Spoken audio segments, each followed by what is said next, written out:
ENN1504. My name is Lynn Isaacs. I'm your tutor for this morning, for this module in the Western Cape region. Welcome to those of you if you're from another province and you've joined us. Maybe just as a check-in, you want to say in the chat box which region you're from.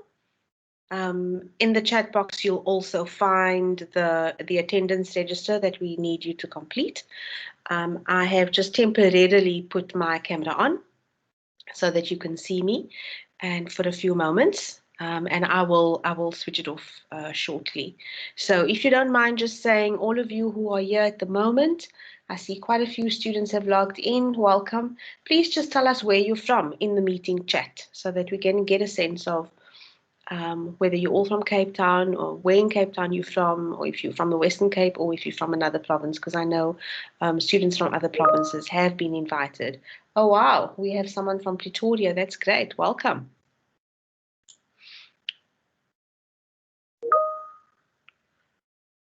Rabo, good morning.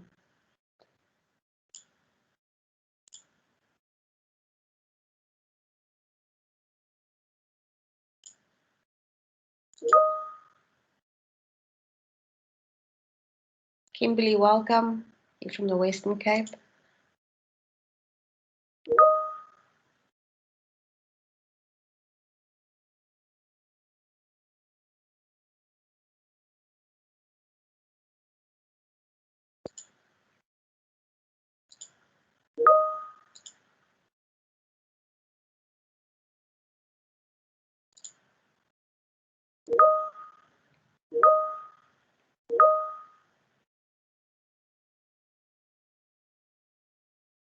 Fantastic.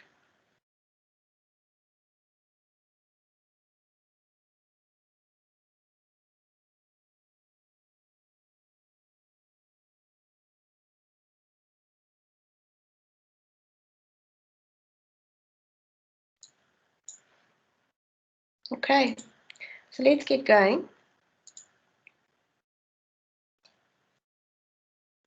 So I'm just going to go through one or two slides before we get stuck into the heart of the session. The session is called Revising and Editing the Draft, and we're focusing on this skill that you need to, this ability that you have to demonstrate in this module called Practicing Workplace English, ENN1504, where you're engaged in what we call business writing. And one of the tasks that you have to complete, you had to do this as your first assignment, part of your first assignment, which was question 1, was where you received a draft of an email and then you had to revise and edit that draft. So this morning's session is going to focus on how to go about revising and editing a draft, be it an email or be it a memo. And I'm focusing on this, the lecturer who is responsible, or the primary lecturer responsible for this module, has asked that I focus on this morning, in that you are going to have to do this in your exam, your pending exam, which starts on the 23rd of this month. So an overview for today is we're going to do a warm-up activity. Then we're going to look at writing with clarity. We're going to then focus on revising the draft email or the draft memo. You will get either a memo or an email. We'll look quickly at the next workshop and we'll do a checkout. But before we get there, just some of the housekeeping rules. Always log in via the Teams app. I know some of you come in via the browser, but you may find that you don't have all the functionality available to you. Make sure your microphone is muted at all times unless you would like to ask a question. And should you want to ask a question, please will you raise your hand using the Teams function of raising your hand to indicate to me that you're wanting to ask a question. Keep your camera off. We just find that you use much less data when we stream audio only, and as opposed to audio and visuals from the camera. Your student number you should be adding to the register, which is in the meeting chat. We use the meeting chat functionality. I use it. This is an interactive session. It's not me lecturing. You will be actively participating in this tutorial where you're going to be doing activities. You're going to be posting your answers in the activities. You're going to be giving me reactions. You're going to be posting questions. But so use that chat function, even when if the connection is too poor for speaking, for unmuting your microphone, and of course I'm going to ask for reactions and feedback from you as you facilitate. If you're experiencing technical problems with any aspect of Teams, please send an email to ctntut@unisa.ac.za. All of our sessions are recorded. These resources are available online, and I see that Richard has already in the chat posted the link that will take you to the recordings, the presentations, and any notes that are available for this module. And he has posted the link to the recording, but you'll use a similar link, I think, to get to the notes, which I will upload later on. And the notes will take the form of the PowerPoint presentation. I select some of the slides. I don't put all the slides there. The slides that I think are of relevance, which you can then view in your own time. There will be an evaluation form at the end of the session, again as a link, which we'd like you to complete at the end of the session. So our learning objectives today is firstly, for you to be able to use reading strategies interchangeably, and secondly, to be able to draft ideas in an appropriate format, paying attention to content and structure. So you're probably wondering, why reading strategies? Well, one of the academic requirements of this module is that you read carefully. Many students struggle with this module simply because they haven't taken the time to read the study guide using the appropriate reading technique or strategy, and to read the tutorial letter and to read the instructions. So I thought just to start off with, we'll have a look at those reading strategies. So for the purposes of today, you're going to need your study guide close by. You're going to need your tutorial letter 101. That's the one that contains your assignments. You're going to need note paper, and you'll need a pen also. Just have those close because I will be giving you something to do during the course of the session today. So as a check-in and a warm-up,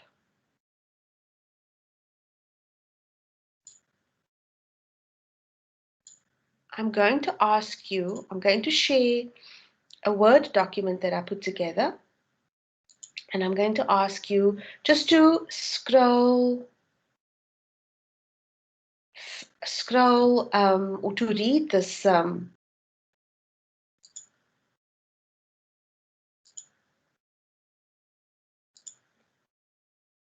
it's a Word document, and in this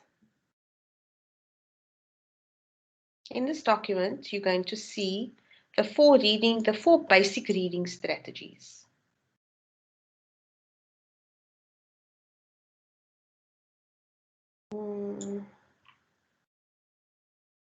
Okay, I'm just going to highlight this one. So you have skimming, you have scanning, study reading, and critical reading. Okay, so I'm going to give you a chance to just read through this.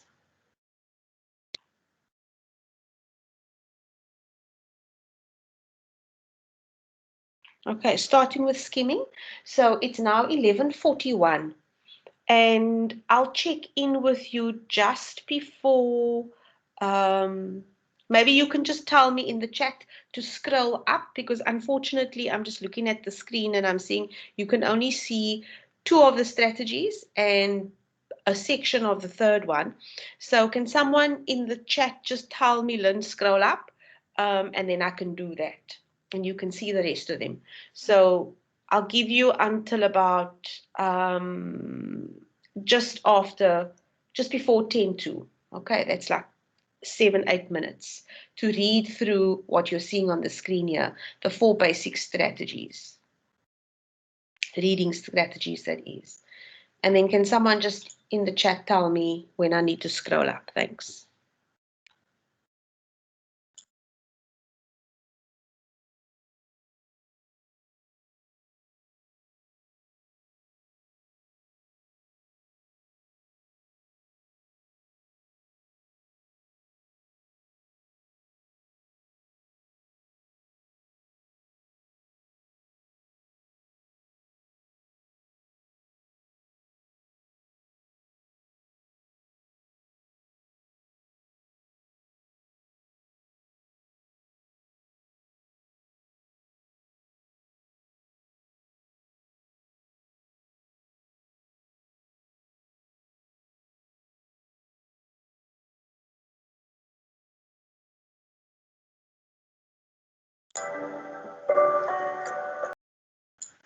Okay.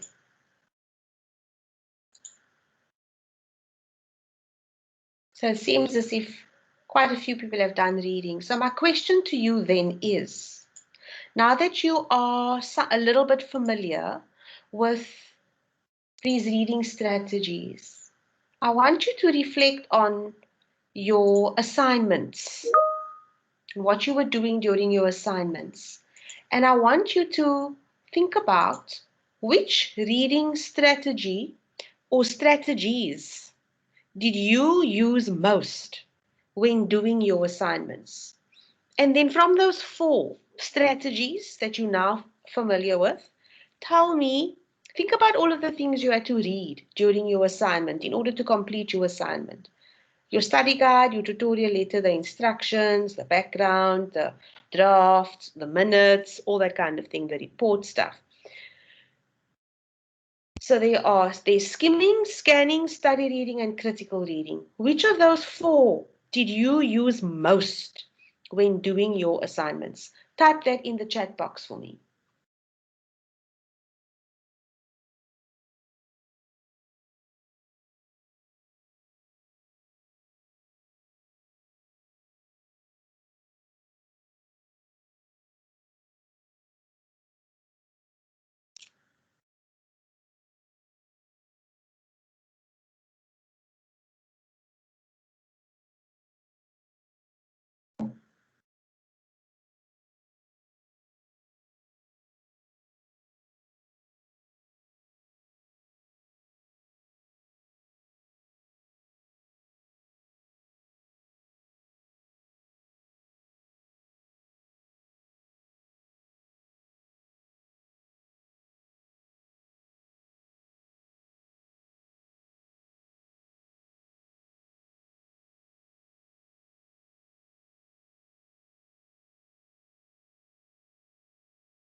So I'm waiting. Let me see if there's any reactions in the chat box.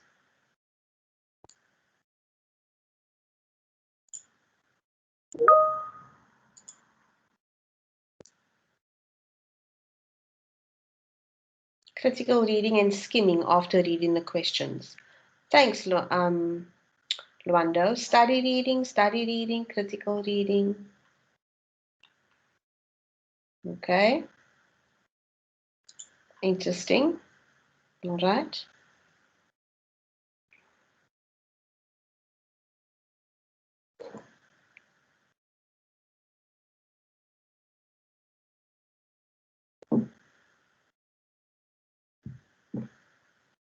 Anybody else want to add to that?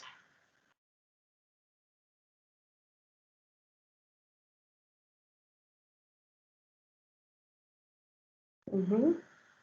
Okay. All right. That's great. Critical reading. Yeah. Okay. So I'm pleased to hear that so many of you were using the slower reading techniques, which are study and critical reading. Although I dare say you might have spent a lot of time skimming and scanning.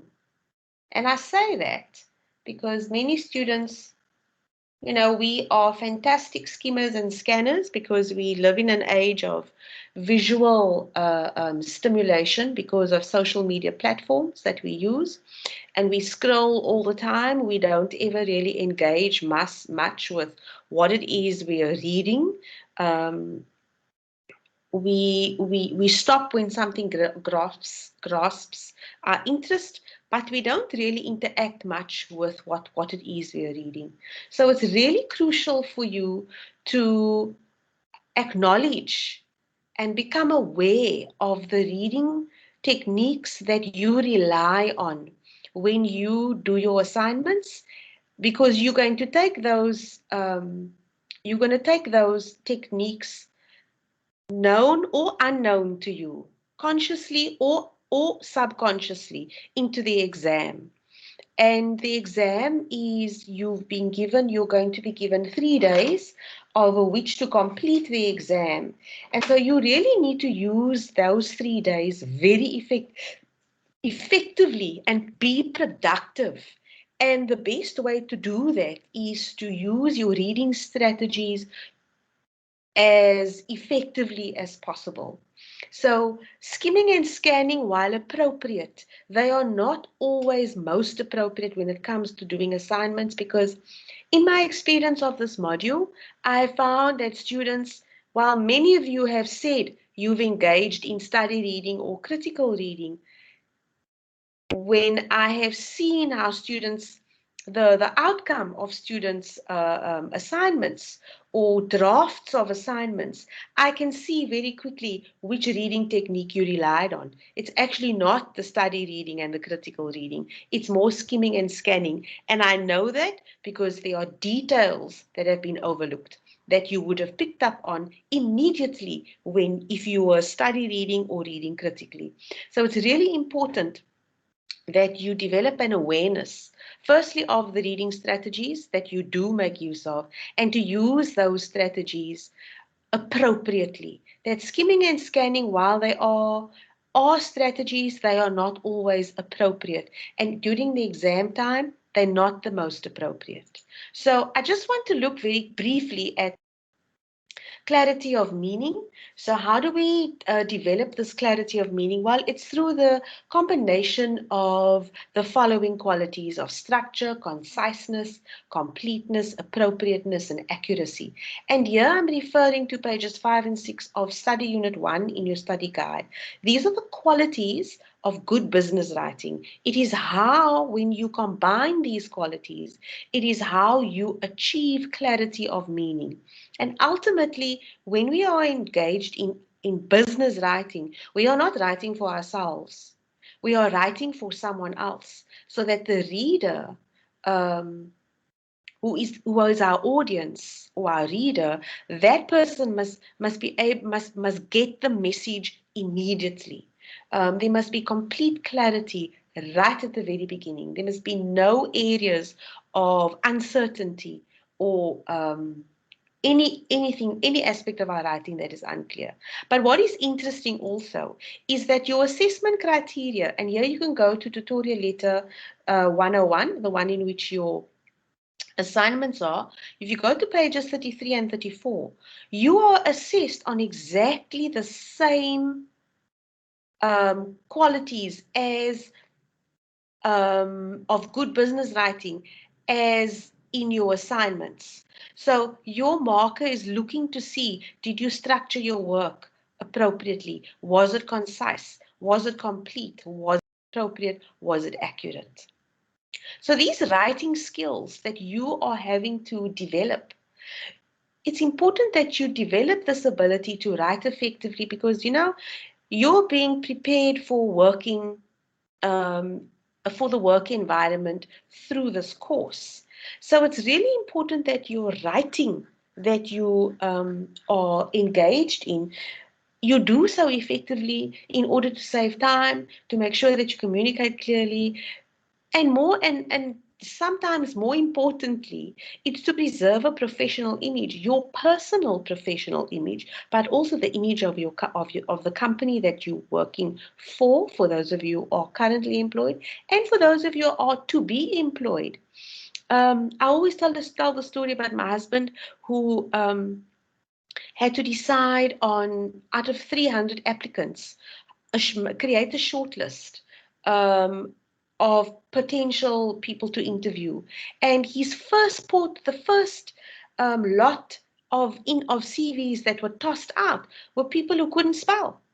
If you couldn't spell, they won't even look at your CV. You could have come highly qualified. You could have come with years of experience. You could have met all of the criteria. But if you couldn't spell, there was no ways that your application was going to be considered. So don't for a minute think that people overlook simple things like spelling, that people overlook simple things, what you believe to be simple and insignificant. It is truly so important in the workplace. So it contributes to your success as a professional. If you can do something as simple as spell correctly, write a sentence clearly, make yourself understood in the workplace. So how do I achieve this clarity?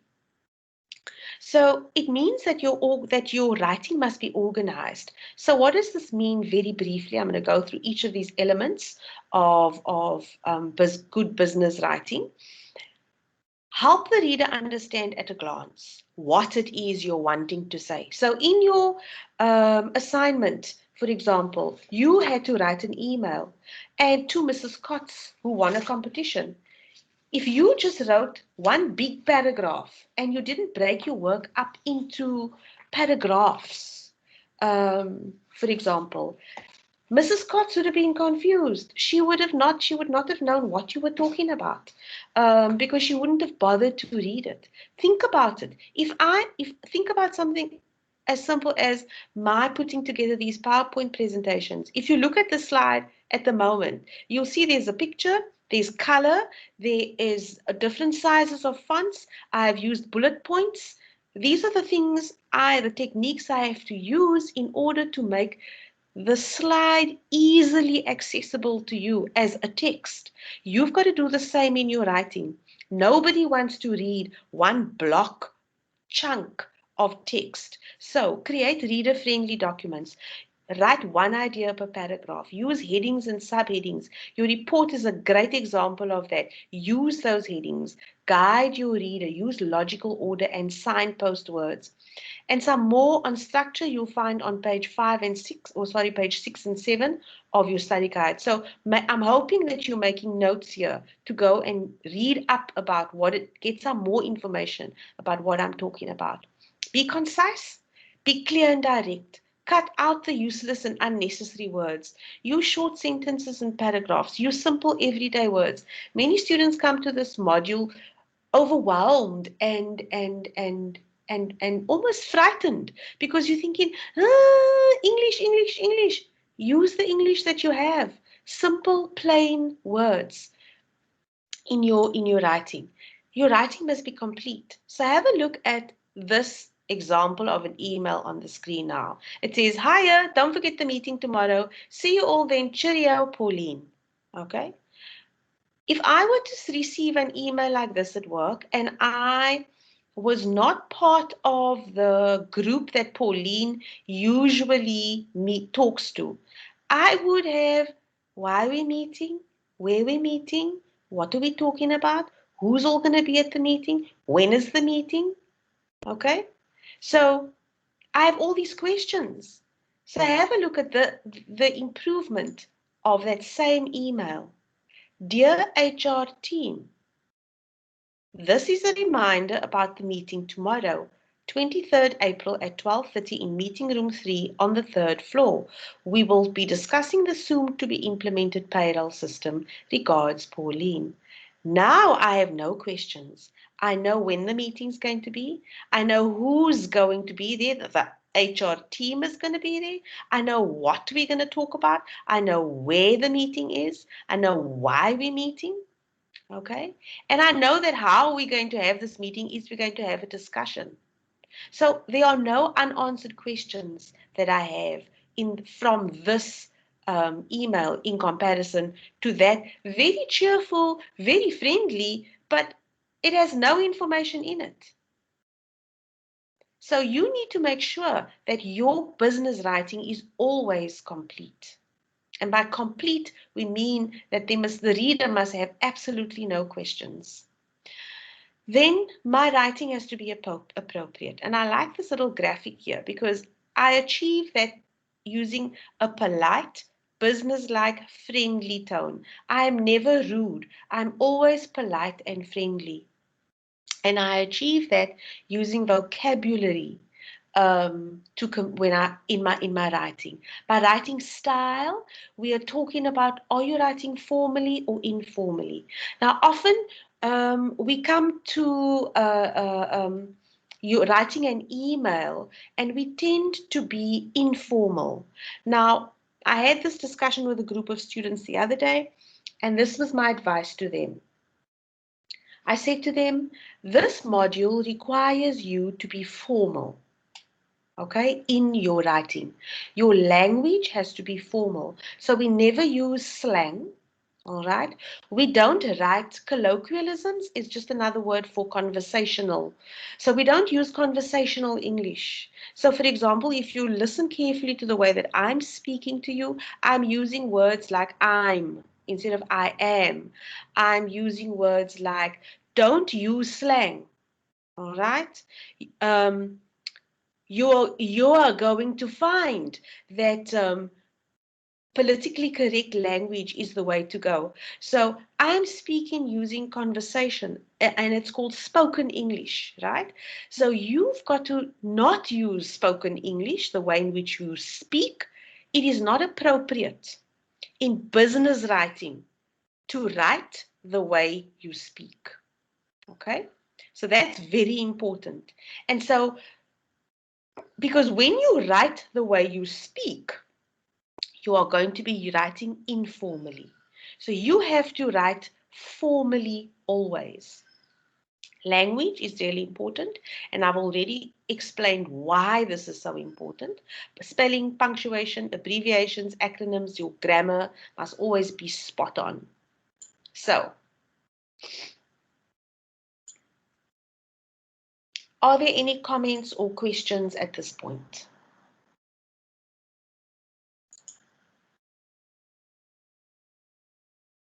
Comments or questions at this point? I see some more people have joined the meeting, so I'm just going to copy and paste the register in the chat.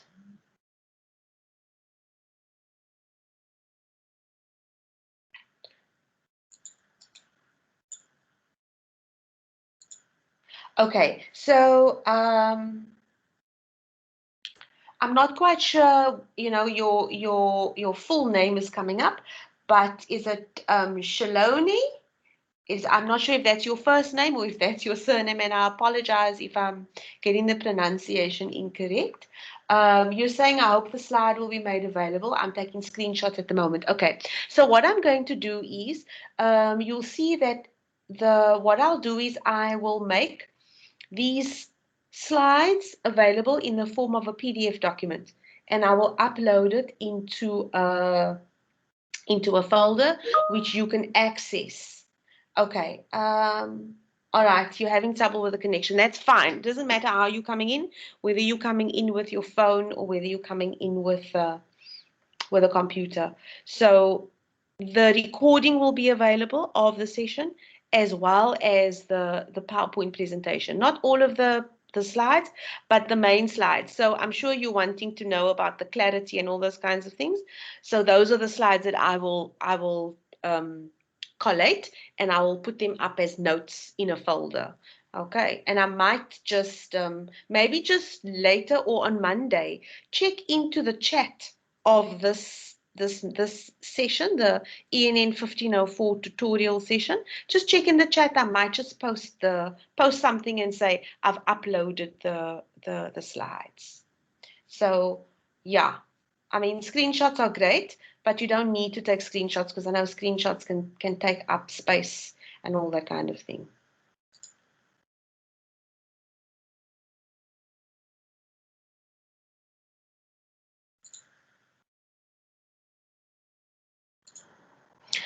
Okay, so what has this all got to do now with, let's go back here. What has this got to do with the exam? Okay.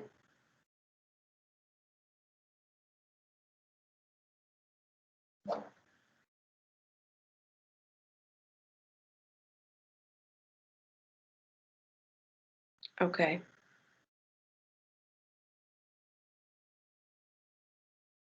Bongiwe is saying, will the audio also be available? Yeah, so the audio is also available. Okay, when we say we're recording, the recording includes the audio as well as all of the presentation and all of the screens that I share. So everything is recorded. Okay, so when we have to revise an email or a memo, there's a particular way in which you can approach it. Now, this is very useful. And remember that this is this tutorial, its purpose, its overall purpose is to help prepare you for the exam that is coming on the 23rd of this month. So you will be asked to revise and edit either an email. Okay, so the first thing you have to do is you must follow the instructions. Now, the instructions will, if I look, will be very similar to your assignment, okay? And it will tell you what you need to do. So if I go back to assignment question 1 of assignment 1, I'm in the wrong semester, of in your tutorial letter.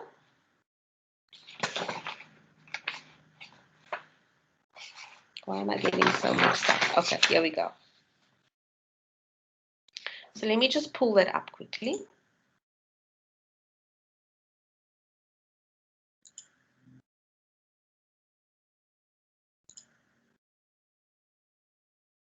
Here we go. Do I have the tutorial letter? I apologize, ladies and gentlemen. I'm just trying to find the tutorial letter. I don't think I loaded it. Here we go.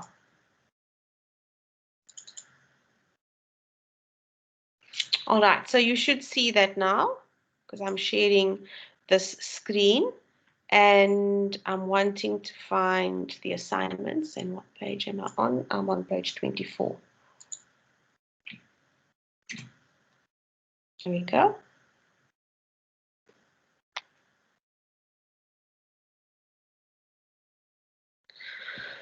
Okay.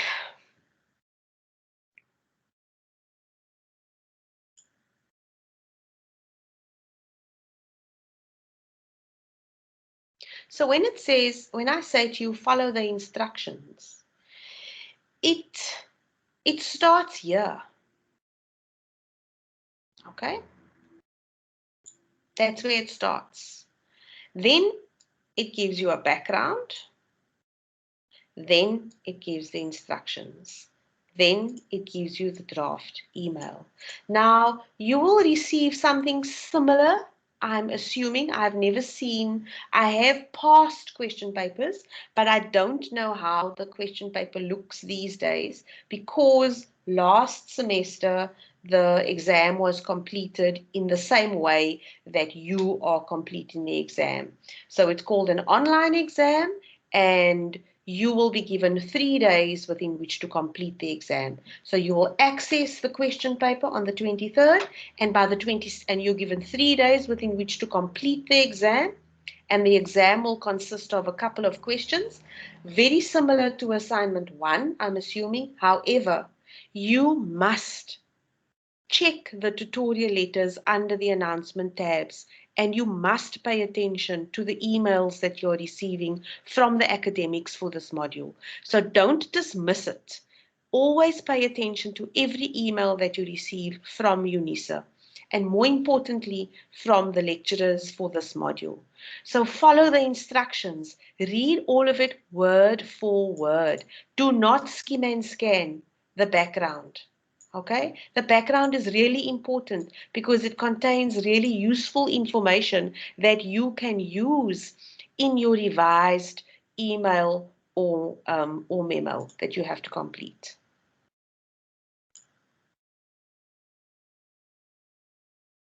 So let's go back to the presentation.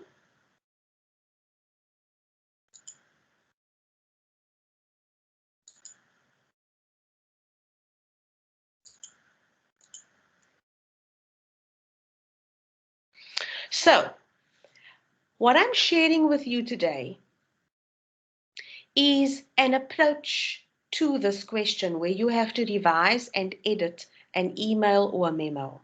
So firstly, always follow the instructions. Secondly, write your own version of the draft. So what do I mean by that?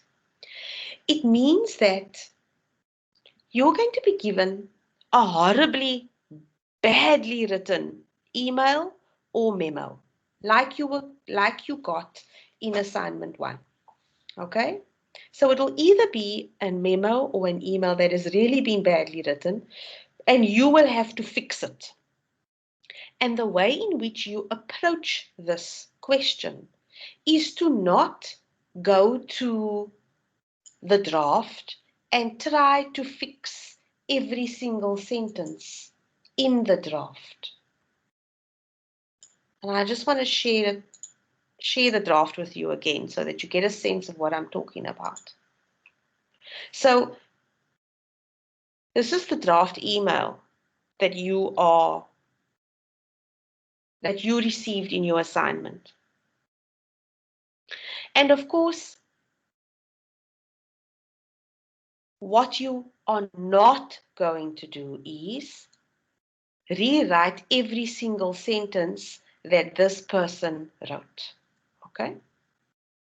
The way in which you are going to approach it is you are going to write your own version of it. So you're going to read this, okay? But you are not going to read it in such a way that you're going to take everything in. What you're doing is you are going to be like, I like to compare to being an investigator, or even better comparison would be you are mining, as in you are looking for the gold in this horribly written draft. By the gold, I am referring to, and here I've got to share my presentation with you again. By the gold, I'm referring to the relevant content that is provided to you in the draft. Okay, so in that draft, there is information that is of importance to the revised version that you are going to put together as your answer. So you've got to go and be like a miner and sift through all of the nonsense, okay, that has been given to you and find that information. So for example, and I'm using examples because that's the easiest way for me to get you to understand, for it to make sense to you, is to go back here to this badly written draft to Mrs. Scott's. Now, just from the very beginning, you know, in business writing, we never talk about the weather. We want to get down to business. So what a beautiful day is it? The birds are chirping and the sunshine is shining and oh my goodness, I don't, all of this here is irrelevant. Okay? So you could actually just ignore it. You don't even have to read it because it is not of relevance to the draft that you are going to write. The version of the email that you are going to write. So yes, of course, Mrs. Scott, you've been selected to our grand prize. That, yes, is important. But you did it, you work hard, your sweat is paid off. Relevant? No.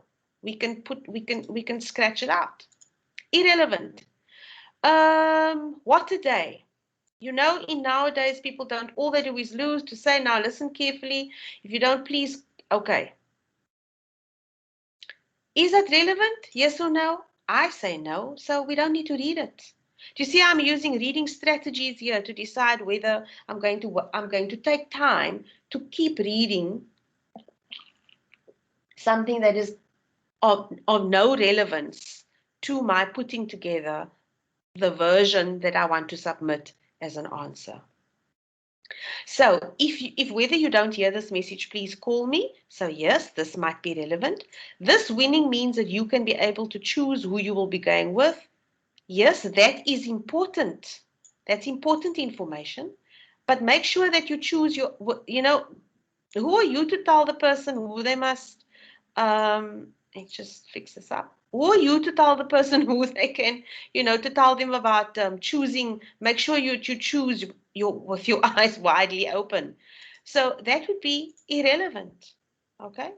So do you see how I am mining? I am looking like an investigator. I'm looking for clues in this horribly written email for information that is going to be relevant to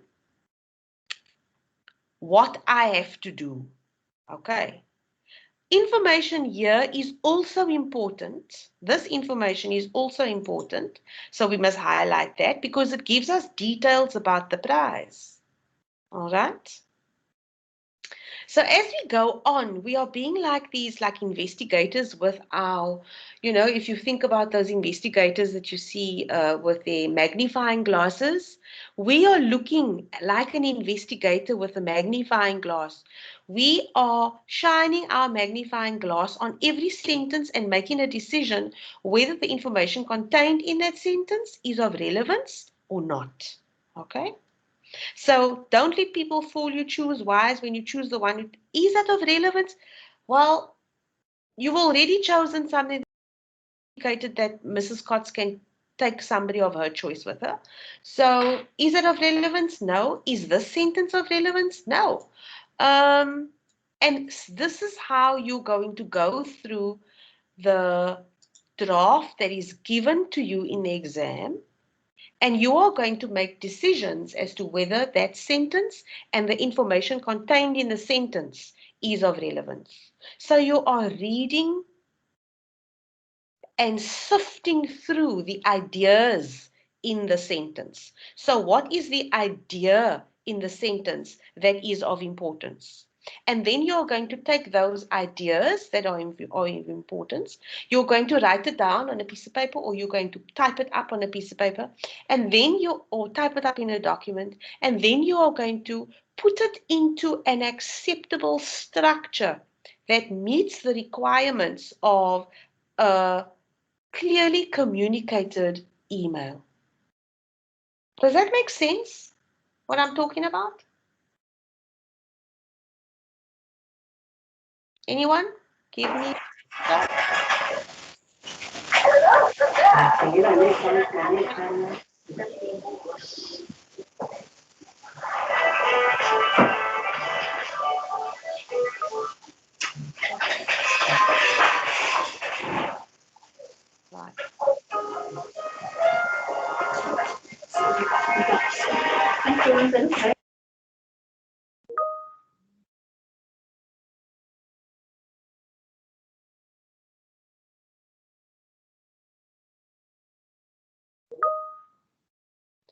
Okay, all right. I'm seeing your responses. Okay. So this is really useful. It's a really useful technique that you can use. And I see someone says, I wish I knew this before. And that's okay. Remember Don't beat yourself up about your assignments, okay? Your assignment is a trial run. Now you know better. So don't do the same things that you did in your assignment if you're now realizing, oh man, that's why the mark wasn't so great, but that's okay. Your assignment is a test run. When it comes to the exam on the 23rd, do it differently. Okay, now you're more informed. You've taken the time to attend the tutorial session. You're learning something new. You're learning an approach to the question. Take that on board and apply that.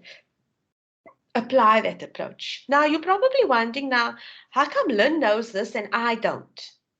So I want to show you where I got this information from. I got it from your study guide. And you'll find it on page 11, okay, in study unit 1. So study unit 1 deals with all of the clarity of meaning. And this is where I got, for the person who was asking about the slides, okay? It's all in your study guide. I just took the information in your study guide, maybe tweaked it a little bit, paraphrased it a little bit, okay? And put it into a slide for you. But it's all there. So there's the section on structure. There's the section on conciseness. There's the section on completeness, appropriateness, language accuracy. So when we talk about an approach to the draft, okay, so on page 9, it says, revising a draft document ensures that the content is well structured, that there is sufficient factual information to support your ideas or your position, and that there's no unnecessary detail. Now, if we go back to, sorry, I need to sneeze, so I'm just gonna put my thing on mute.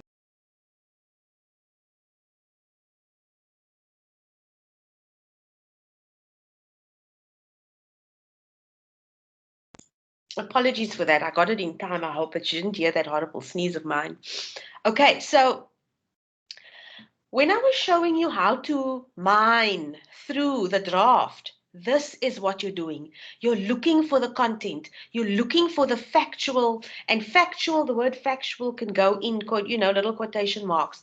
You're looking for, and you're getting rid of the unnecessary detail. As you saw, all of the unnecessary detail that was presented to you in the draft.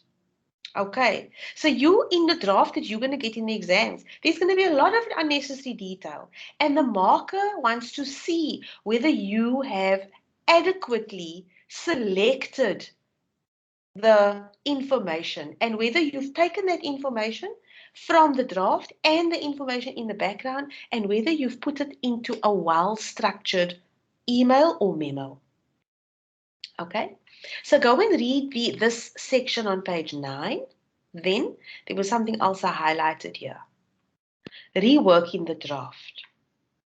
Rather now, I was saying to you, instead of correcting every single line in the draft, rather than correct errors one by one, use the given draft to write your own version of the message and ensure that this is as error-free as possible.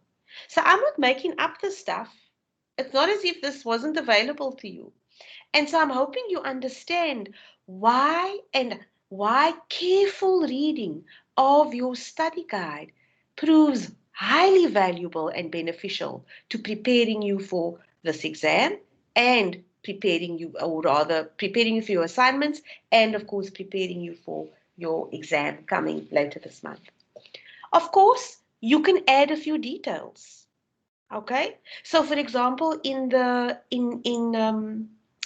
email here that was written, it says make sure you come to the shop to collect the prize, but you as the reviser of the draft need to tell Mrs. Scott when she must come and collect the prize. So that's relevant detail. Okay, and for those of you who got your assignment back, pay attention to the marker's comments. What were some of the things that you had left out in terms of the content? All right, did you provide dates? Did you say to Mrs. Cox when the prize was valid for, how long it was for, by when she must come and collect the prize? So you're not going to get all the information in the badly written draft. So that means that you can add a few details that may be missing. Remember, good business documents are complete. Think about those 5 WHs, those 5 questions, or the 5 W questions and the H. So let me go back to the slide here, and then this will make more sense, because I'm now talking about relevant content. I showed you how you can go and find relevant content. So Kailetu is saying, looking at the feedback from our assignment, one of the mistakes I made was to put the information in bullet form as opposed to, okay. For instance, what the prize entails. Although I got good marks, I would appreciate if you can go through an example of how to put this in paragraph form. Okay, so Kailetu, it's writing in sentences. It's just writing in sentences. Okay. So let's just go to the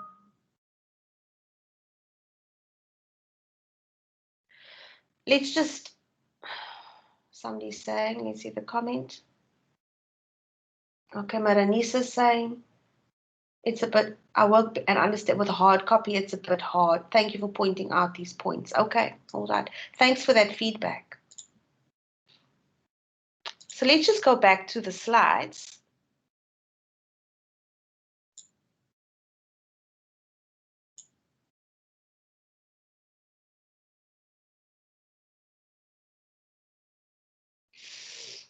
And now we're talking about the relevant content, and I've shown you now how to go and be like a miner or be an investigator. Just pretend that you're one of those, whichever makes you feel better. Okay, you're like a Sherlock Holmes. If you what's the newest one on Netflix at the moment that you like, that girl? What was his sister's name? That latest movie on Netflix. Go and find the relevant information. Mine the badly written draft for the content that's of relevance to you need to be communicating to that reader. So believable facts, okay? Remember, this is an imaginary situation. So this is why I've got facts in quotation marks. But those believable facts must be based on the background, the draft provided, and it can be made up. So for example, I was telling you about the dates, right? Make up that information, invent it. Use the 5 W's and that H to help you make sure that you have everything. Who must fetch the stuff? What must be fetched? Where? When? Why? How? Make sure that all of this is covered. Then use the correct structure. Use paragraphs. Now, in the real world, you know, Carleta, you raise a valid point. In the real world, we might have used bullet points. We might use bullet points because it's acceptable for us in the corporate environment to use that in an email. But for the purposes of this module, they want to see, can you write in full sentences? So you could have used bullet points, but your bullet points each point must be a complete sentence. Okay, so use paragraphs, and on pages 5 and 6 in your study guide, it gives you a breakdown of what your paragraphs must look like, or otherwise what your, oh yes, Ethan, you're saying Enola Holmes. Yes, that's what the latest Netflix movie is. Okay, so pretend if you're a girl like me, pretend that you're Enola Holmes. Okay, if you're a guy, be the Sherlock Holmes. Thanks for that, Enola. Some nice comic relief there from this also seriousness of preparing for the exams. So that's great. So I was going to show you the study guide. Yes, I'm going to show you the study guide so that I can talk to you about where to find information on the structure. Okay, so here we go. So take time. Now, unfortunately, time is flying. We have half an hour left, and I still want to cover so much with you. So take time to read through this whole section here, okay? On page 5 of your study guide. So in your first paragraph, we write in paragraphs because we and our readers think in paragraphs. That is, we consider one aspect of the content at a time. So in my first paragraph, I'm going to put this like this. I will state why I'm writing. What is my reason for communicating with you? Okay. Then I'm going to describe the background to my reason for writing to you. Then I'm going to give more information in another paragraph and motivate the whatever it is I'm writing about. And then in another paragraph, I can say what it is I need from the reader. So to go back to assignment 1, in your last paragraph, you could have said, please come and collect your prize, the prize before this date. During these times, okay, you're telling Mrs. Cox what you need her to do. And we're not instructing her, or we're not telling her or dictating to her what she must do. We are requesting her to come to the shop, to what was the shop called? Daily Diva, to come and collect her prize. Okay, but we need to give her the dates and times, and this is what we need from her. So, and that must all be in paragraph form, and each paragraph contains a different set of information. Remember, a paragraph contains one main idea. All right, don't forget that. So all of that stuff you need to bring to your revised version of the draft.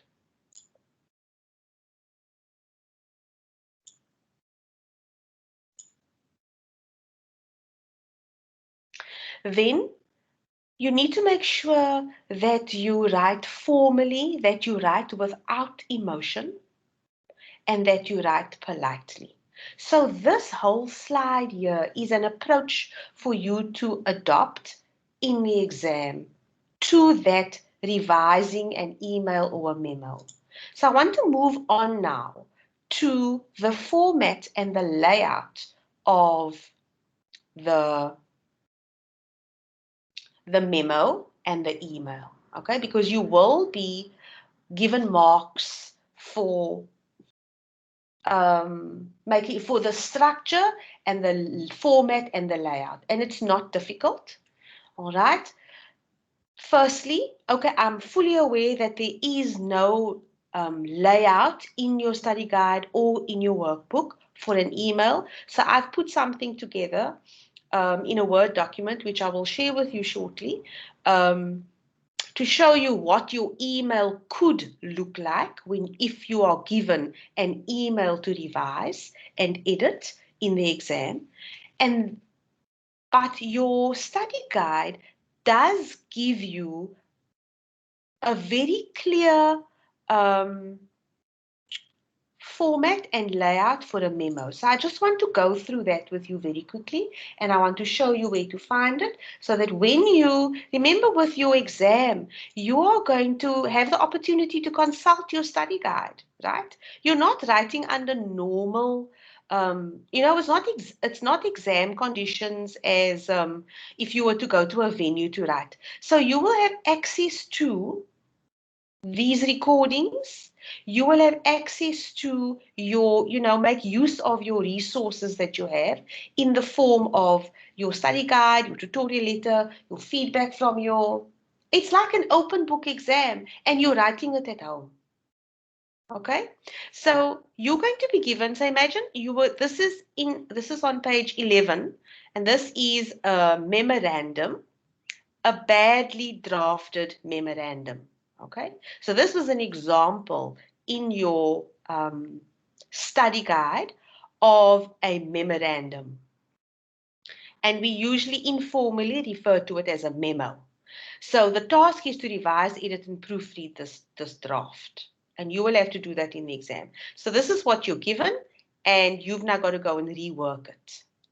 So, and remember, I'm talking about layout and format. Okay.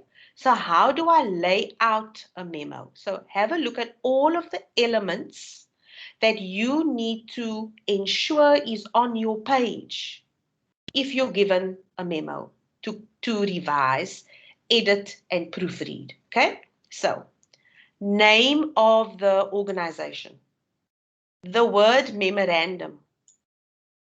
Look at the to, look at the from, look at the date. Okay. Look at the reference. Now, this you can make up. This you can just invent, right? This is just for filing purposes. Remember, a memo is a document that is circulated internally to people of all the staff or a department or a section of a department.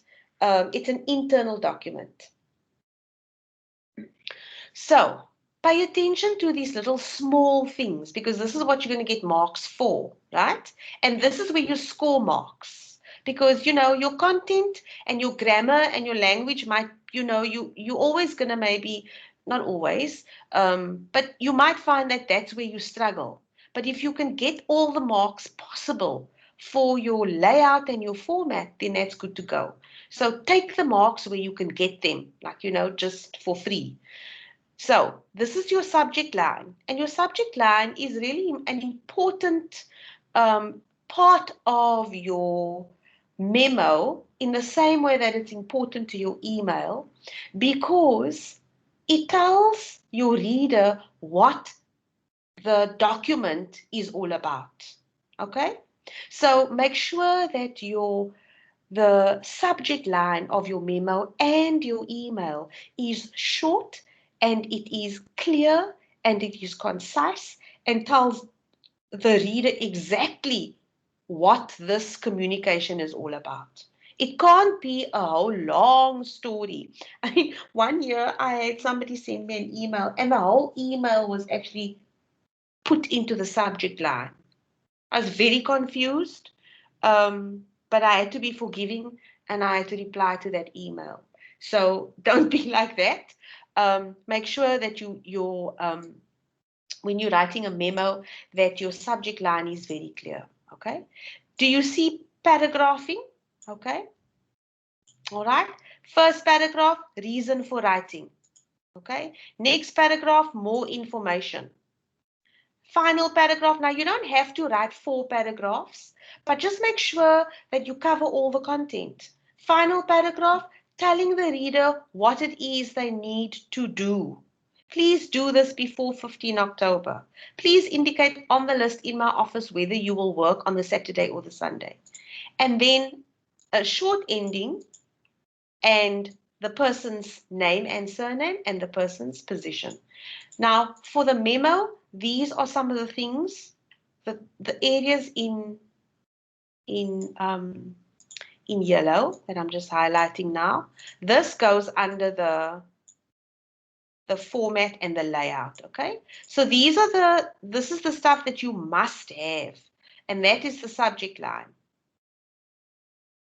In your basic layout and format of your memorandum, you'll find it on page 14 in your study guide. All right, so you have access to your study guide. Now, if you were writing, if you had to go to a venue to go and write, you wouldn't have this available to you. So be grateful for the opportunity in that you have access to this. All the areas that have not been highlighted, you need to fill that in. Okay. Using the proper structure, using the information that you got in the draft, that you got in the instructions, that you got in the background. All right. Comments, questions about the format of the format and layout of the memo.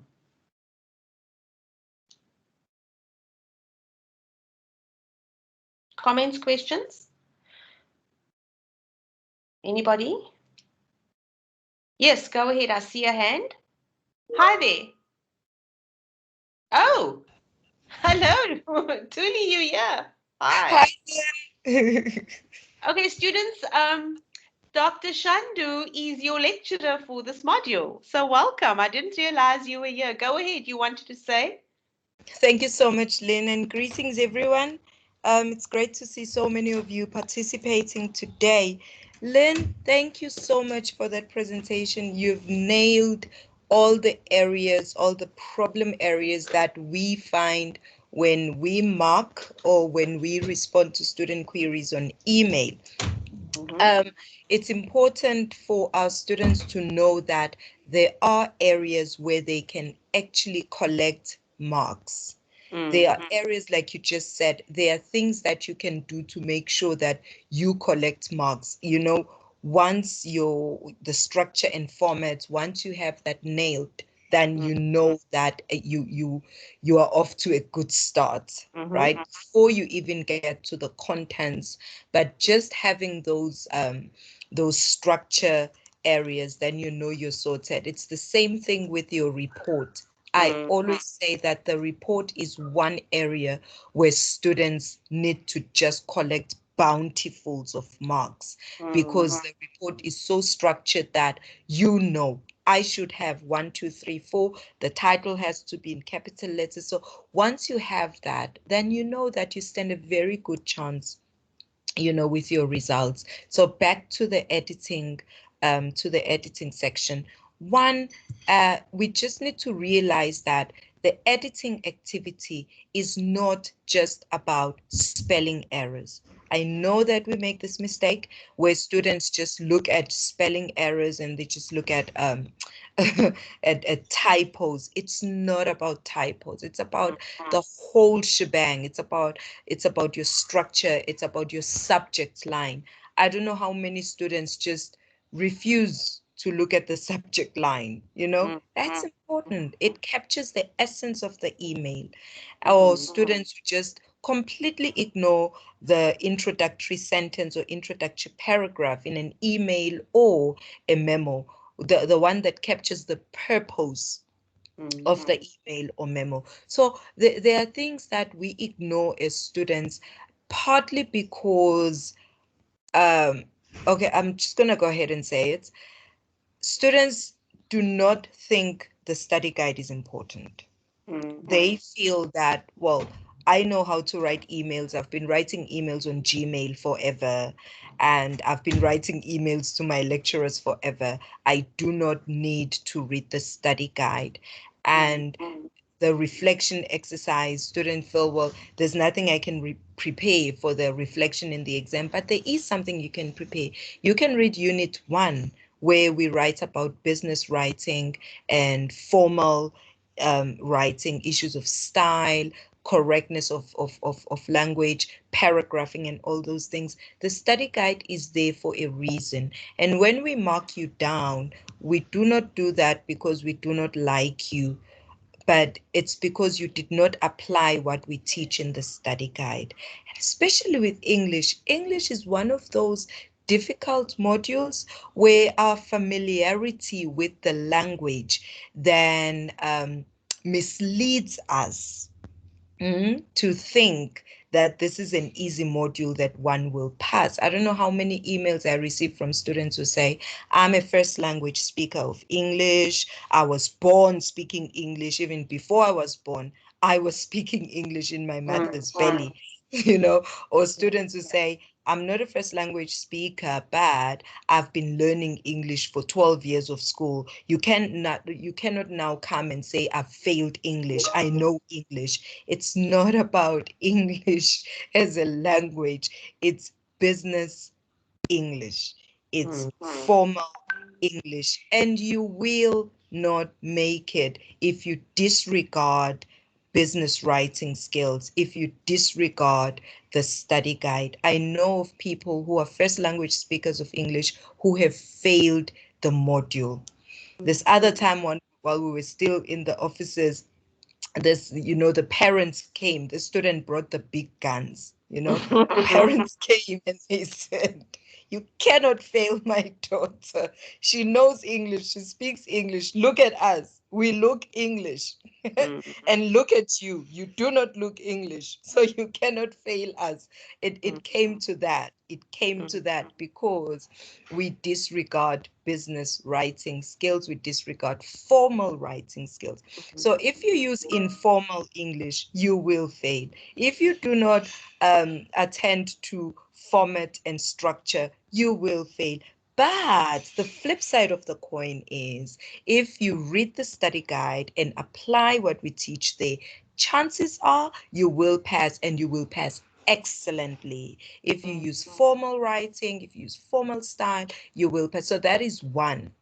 Secondly, remember that the skills that we teach in Unit 1, revising, editing, and proofreading, are the same skills you will use to revise, edit, and proofread your memo, to revise, edit, and proofread your report. It does not mean that just because now you are not revising, as in the question requires you to revise, edit, and proofread, then you forget all those skills when you write your report. You still need to edit your report, because if it's written in a shoddy way, in a way that is not professional, then it means you are not ready to pass the module. Maybe you need another semester to go through it, so that when you pass it and you go to your work environment and you say, I passed business writing skills, and they ask you to write minutes, you will write minutes in the past tense, right? So it's as easy as that. You read the study guide, you apply, and you perform well. And then finally,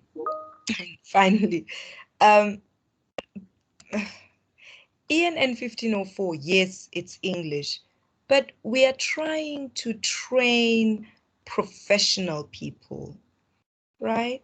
And part of being professional is just to pay attention to detail. If you have a sentence that says, come and collect your prize, full stop, right? That's not professional.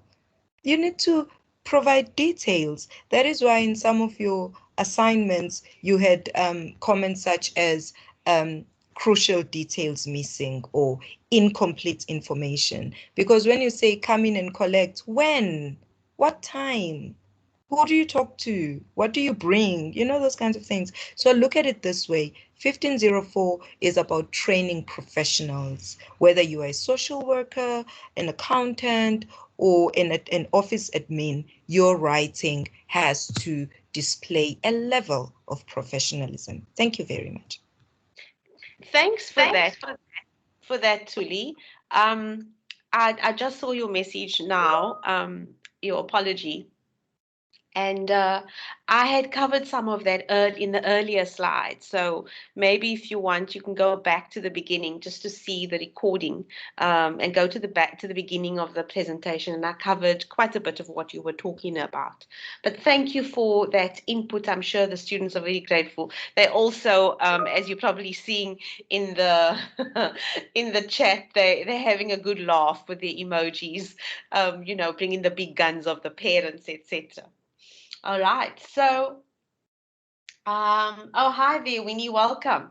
Glad to have you. Good to have you here. We're just talking about being professional in our writing and how our writing correctly, writing with clarity, where we demonstrate all of those characteristics of good business writing as discussed in your study guide. And went through all of that earlier, how you achieve that clarity. We've been talking about all of that. So to go back then to, we were talking about the memo and we were talking about the format of the memo, and Dr. explained very clearly to us how you can score marks, easy marks with your format and your structure. So I know your study guide doesn't provide you with the format and layout of an email. So I just put something together in a Word document, because I know there are some students who are unfamiliar with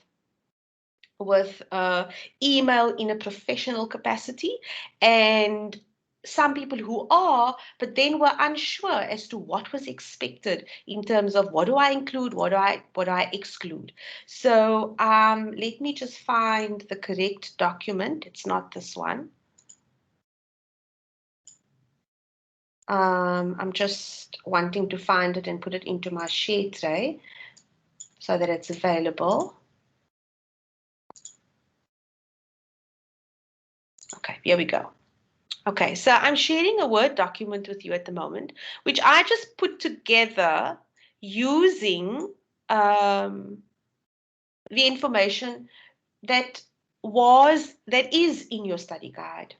So again, you'll see, so while this is an email, you'll see it's very similar to the memo. Remember, we're talking about format and layout. So if you were to revise and edit and proofread an email, you will have to have a from line and then put the email address in. And even if you invent this information, so just remember the slide where I said it's relevant content and it's content that must be believable and you can invent the information. If you're not provided with an email address, then make up that email address. Then you will have a to line and then again provide the email address there. The date is really important. And then, of course, your subject line is as important as it would be to a memo document. Then you'll see here, I have spaced my email, okay, using my paragraphing. So my greeting and say, or salutation as we call it, where I greet the person and I'm going to say dear, and imagine we're writing to Mrs. Cots, dear Mrs. Cots. In my first paragraph, I'm going to say why I am writing. And that information is going to come directly from your background. Okay, it is also going to come from the draft. Remember, I explained to you how you need to be like this miner or like this investigator, looking for the clues, okay, of what is relevant. So your background and your draft that you need to revise is going to tell you, not necessarily directly.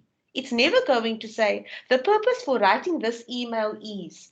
It's never going to do that. You're going to have to read between the lines, okay? You're going to have to make assumptions, come to conclusions based on the evidence that you find in your background and in your draft. So in your first paragraph, you're going to use full sentences, grammatically correct, spelling correct, punctuation correct. Say why you are writing using formal language.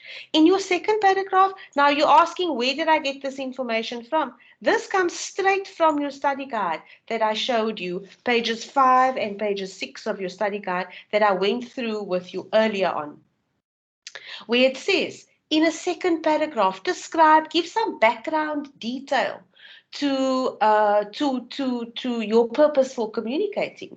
So here in this background, in the second paragraph, you might have told Mrs. Cots about the prize that she won. So you gave details about the prize. In another paragraph, you gave more accurate information about the prize. Maybe here you were saying what the prize included and what it didn't include. In your last paragraph, you were talking about what it is you need from the reader. So this year is again going to come, that information, that content for that paragraph will come from both your background and it will come from your draft. You just need to sift. I mean, just picture, back in the day, when miners went into the gold fields, or they weren't really gold fields or mines, but they would take soil and throw it into this mesh-like basket and sift, shake the sand like that, and wait for the big pieces of stone which might contain gold. Okay, that's what you're doing. You're sifting through all of the badly written words and sentences in the draft in this particular exercise. And then what I didn't include here, you could have some kind of, like you had in the memo, you had some kind of encouraging comment. Thank you for your cooperation and your hard work. But here again, it will depend very much on why you're writing, who you're writing to, what the content of your communication is, all those kinds of things you're going to take into consideration. So I'm again going to point you to your study guide. I'm very conscious of time. Let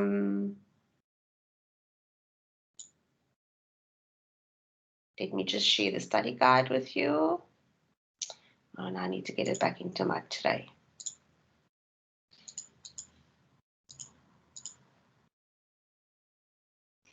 Here we go.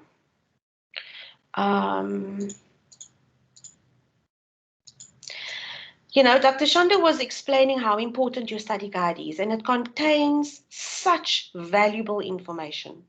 All right. So if you look at page 16, all of this information here, professional correspondence should indicate all the details here.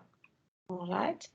And when we get to that last little bit, before you're going to end off with kind regards or best regards in your email, and just a little note, okay? If I can take you back to the memo, just something that is really important. Pay attention. You don't end off with a kind regards or yours sincerely or yours faithfully in a memo. All right, that's just a little hint again. Pay attention to those differences. It's important that you are aware of those little things that can really help you score good marks.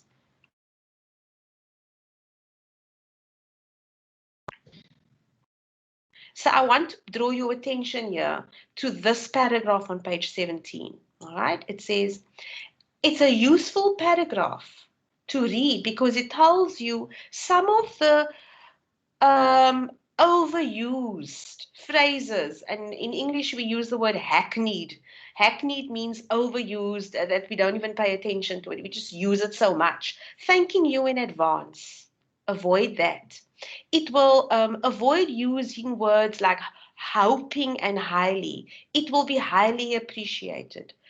These are, they just overused and why? What does it mean? It means nothing. Also, do not hope for an immediate response, as this implies that the receiver should stop whatever they are busy with to attend to you. Okay? This is really useful because, sometimes we put this in because we're thinking, okay, I'm going to put it in there because I just need to write something more. But have you ever thought about what that suggests, what that implies? Okay? Thanking you in advance, as you should rather make the effort to express thanks when the good deed has been done. So I encourage you to go back to page 17 in your study guide and just read this to help you put together a meaningful statement that will come just before in your email, your kind regards, etc. I see we have 3 minutes left. So are there any comments or questions at this point? Before I go into a recap.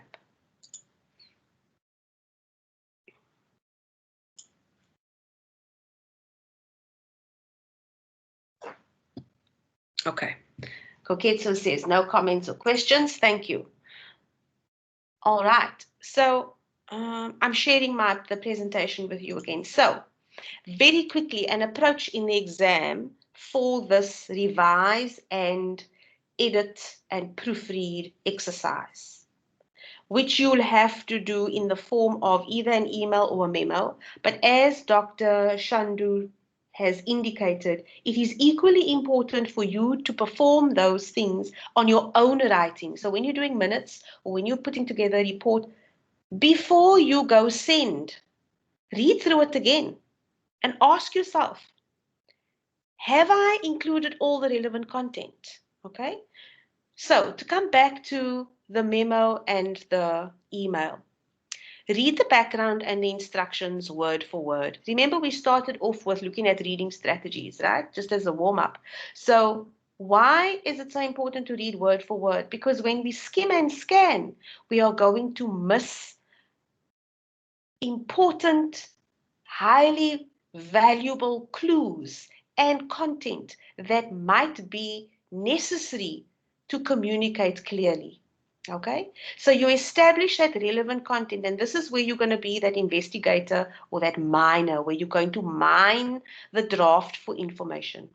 You're going to read the badly written draft, but you're going to skim and scan it, like I showed you when we read the Mrs. Cott's the email to Mrs. Cott's, and I was deleting irrelevant information. Okay, so you skim and scan it for relevant information.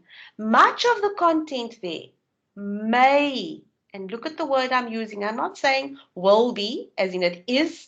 I'm saying it may be irrelevant and inappropriate, as I demonstrated to you in the draft assignment email that you were given. Thirdly, make sure that you have a plan for your paragraph. So when you are busy drafting your answer for this question in the exam, have a rough draft. Okay, you don't need to submit the rough draft, but have a plan. Go back to the study guide pages 5 and 6 and say, okay, in my first paragraph, what can I say? Why am I writing? And put together a few sentences as a rough draft for yourself.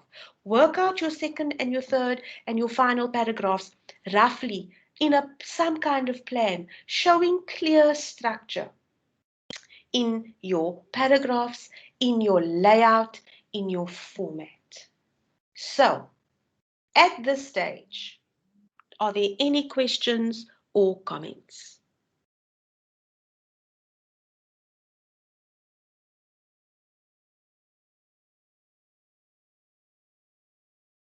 I see your comment there, Maranisa. Nothing from you. So you used to do that. What not to do? I won't do it again. Okay. All right. Any comments or questions? You can unmute your microphone at this stage if it's going to be a little quicker.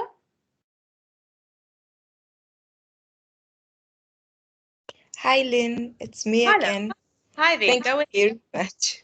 Thank you so much for that presentation. It's clear, and honestly, I think everyone who just listened to you now really will perform excellently in the coming exam. Thank you. Can I just remind everyone, please, to use your MyLife email address, your MyLife email account. This is the gospel I'll be preaching until we write exams, because for some reason we have seen a surge in Gmail accounts being used by students. So when you use your Gmail account, it means you are missing out on information that is sent to your MyUnisa account.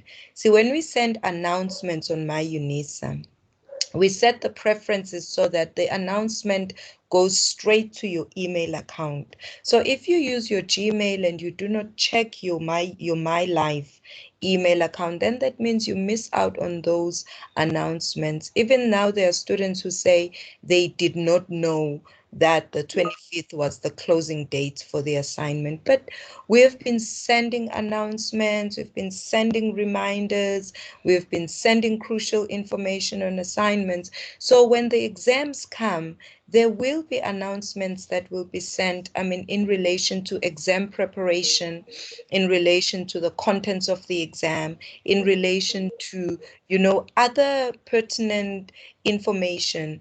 And sometimes due to system developments, I will not call them system crashes, I will say system developments. Sometimes there are changes in the timetable, and then students are told that your exam will now be written maybe at a different hour of the day or over the weekend. So if you do not check your MyLife account, you will miss out on all that information, and then you will come to the exam unprepared.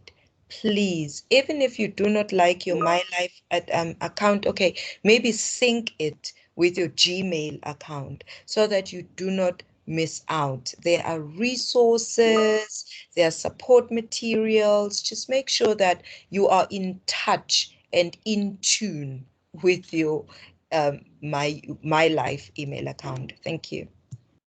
Thanks so much. Thanks for that. Thanks for the reminder. I've made a note of that so that future presentations I will include it in it, and just to remind students of the importance of the My Life account and going to my UNISA on a regular basis just to check what's happening there.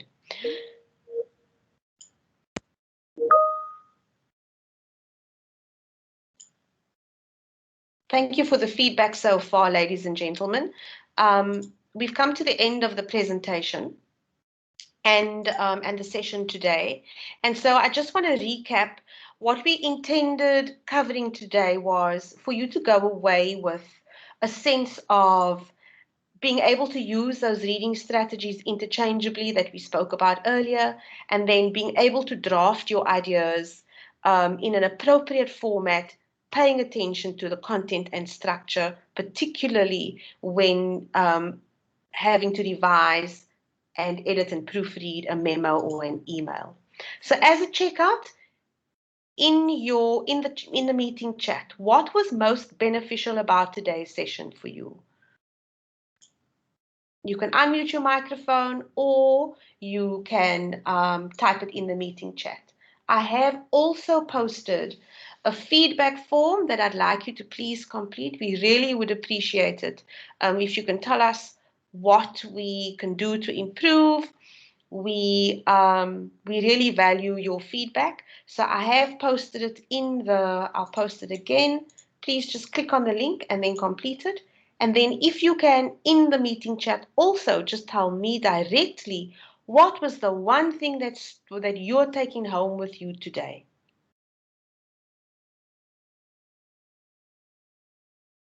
Before we go off and enjoy the weekend.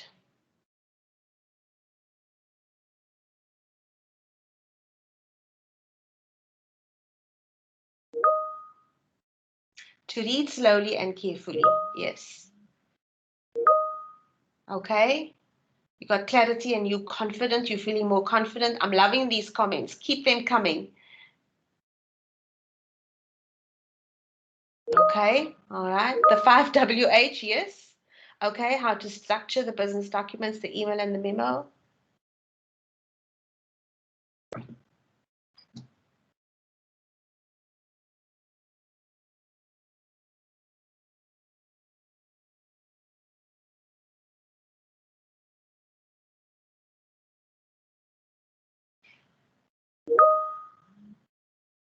Ah, I'm liking this. And Dr.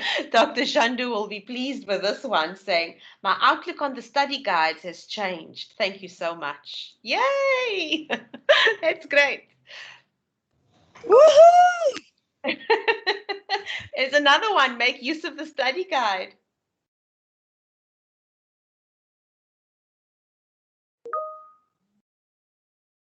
Yeah, yeah. Yes, excellent. All right, ladies and gentlemen, I enjoyed this interactive session with you. Okay, here's some feedback. Advise the markers to be cleared on the comments. Yeah. I hear you. Noted. Mm-hmm. Okay, somebody's saying what they take away from this, to avoid saying highly appreciated, because you like that comment. Yes, I know. That's why we say it's overused. It's a hackneyed phrase. Yeah. All right. Thanks, ladies and gentlemen. I'm going to just turn my camera on, just so that for those of you who arrived late, you can see this is me. Hello. Just so that I'm a real person and not a bot of sorts. It was great to be here with all of you. And thank you so much to Dr. Shandu and to Winnie for joining us. It was a great session. Thank you so much, students. All the very best. Go and enjoy your weekend.